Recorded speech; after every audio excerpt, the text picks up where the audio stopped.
God will always remember us, and we should always remember Him. Ain't that right? He ain't lying.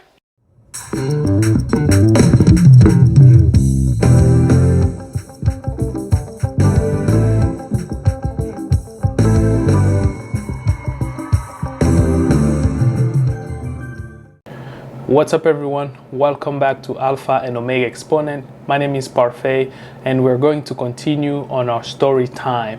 The story of today is the story of when the water subsided after the flood. This is the story of Genesis chapter 8. So let us begin. Before we go forward, a little background about this story.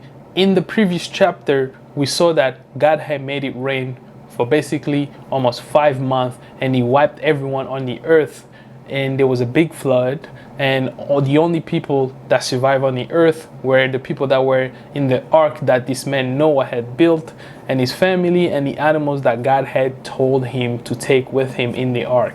So now in chapter 8 of today, we're learning about what happened after the flood. So in verse 1, it begins and it says, "But God remembered Noah and all the beasts and all the livestock that were with him in the ark, and God made a wind blow over the earth, and the water subsided."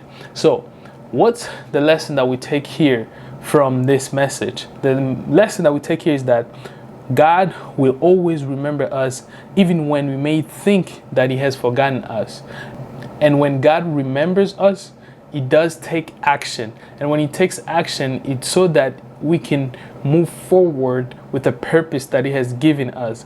So going forward, in verse 6, it says that at the end of 40 days, Noah opened one of the windows of the ark that he had made, and he sent forth a raven. And so he sent forth this raven back and forth until all the water had subsided on the earth. Then it says in verse 8, then he sent forth a dove to see if the water had subsided from the face of the ground. So the raven went to see if the water was basically drying up, and then he sent forth a dove to go see if now the water had dried up and now they could step on solid ground. And going forward in the story, we learn that after Noah had sent the dove for the first time, in verse 9 it says that, "But the dove found no place to set her foot, and she returned to him to the ark, for the waters were still on the face of the whole earth." So Noah sent his dove for the first time, and the dove came back empty-handed. But then moving forward in verse 10, it says that Noah waited another 7 days, and again he sent forth the dove out of the ark, and the dove came back in the evening, and behold, in her mouth was a freshly plucked olive leaf. So after this experience of sending the dove for the first time, and the dove came back empty-handed, and Noah waited 7 days, and then he sent forth the dove again, and then the dove came back in the evening with a piece of olive leaf. And the lesson that we take here is that it's really about patience, because the first time that Noah sent the dove came back empty-handed.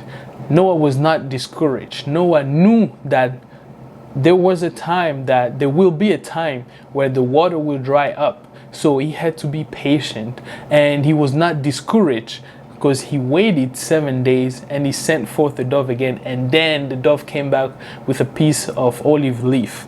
And so the importance of this message is about patience. When it comes to matter of life, waiting and being patient is necessary, especially for things that are out of our control.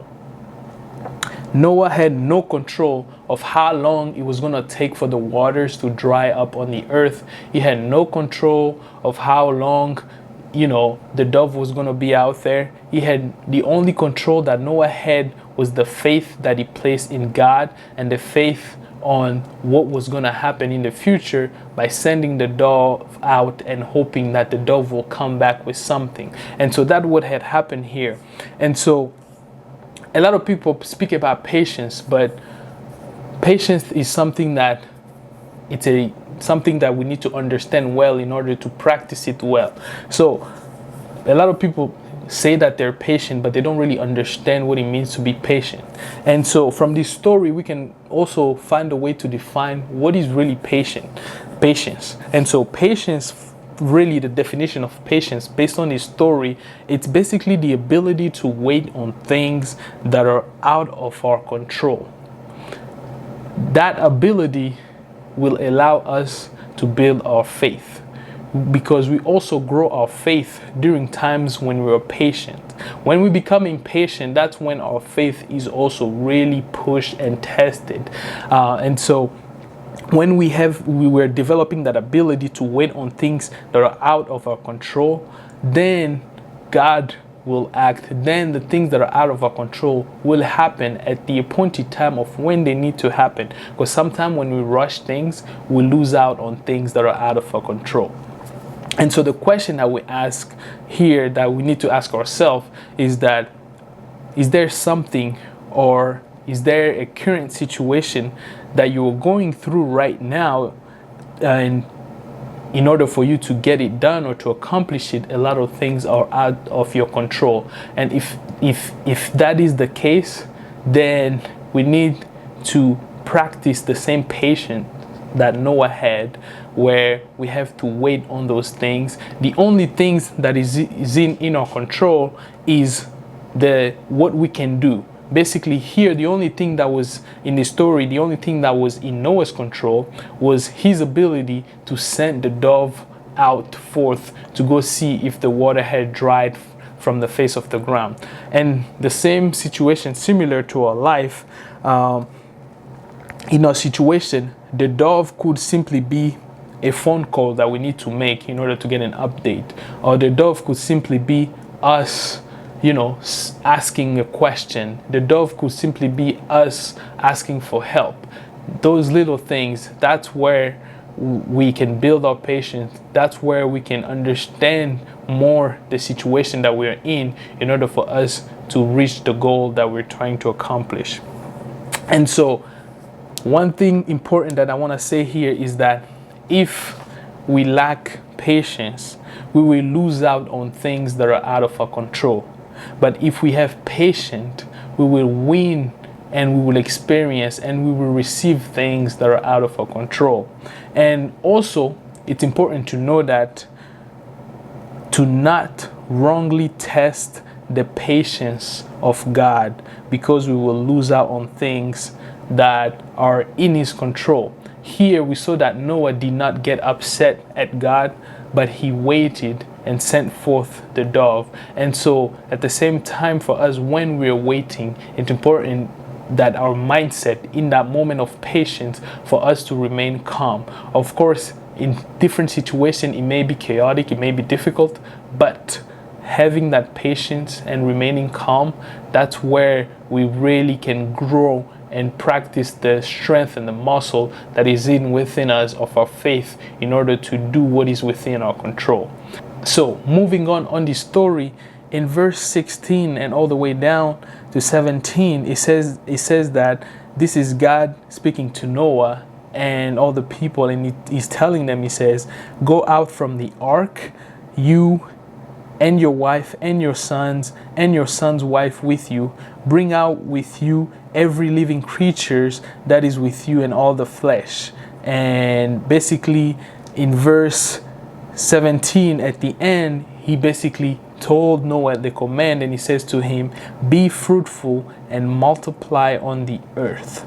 So God, again, the same command that he gave in the beginning to Adam, now he gave it to Noah again, and he told Noah to go out, to be fruitful and to multiply. So to be fruitful is basically to work well, to keep well, everything that you do, to produce.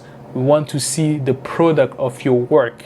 That is the fruitfulness that God wanted Noah to achieve. And to multiply is basically in everything that you touch, fill the face of the earth, multiply and fill the earth. So moving forward to the end of the story, starting in verse 20, it says that then Noah built an altar to the Lord and took some of every clean animal and some of every clean bird and offered a burnt offering on the altar. And when the Lord smelled the pleasing aroma, the Lord said in his heart, I will never again curse the ground because of man, for the intentions of man's heart is evil from his youth. Neither will I ever again strike down every creature as I have done. So we started this story with God remembering Noah and every living creature that was with him in the ark, and God has sent the wind to basically blow the water off the face of the earth so that everything could dry up. And we ending the story with Noah giving an offering to God, and God, when he smelled this pleasing aroma, God basically said that he will never again curse the ground and he will never again wipe out any creature. The bigger lesson that we need to take with us is a question, is what do we do for God after he remembers us? And we are learning from Noah that after God remembered them, Noah had at the end gave an offering to God. In our life, when God remembers us and when God blesses us, what do we do for God? Do we also remember God? Do we also give something to God, something of value after he has remembered us, after he has blessed us? Or do we just basically pick up and straight go have fun? It's important for us to remember God. So the concluding message of the story is that God will always remember us and we should always remember him. So that's it.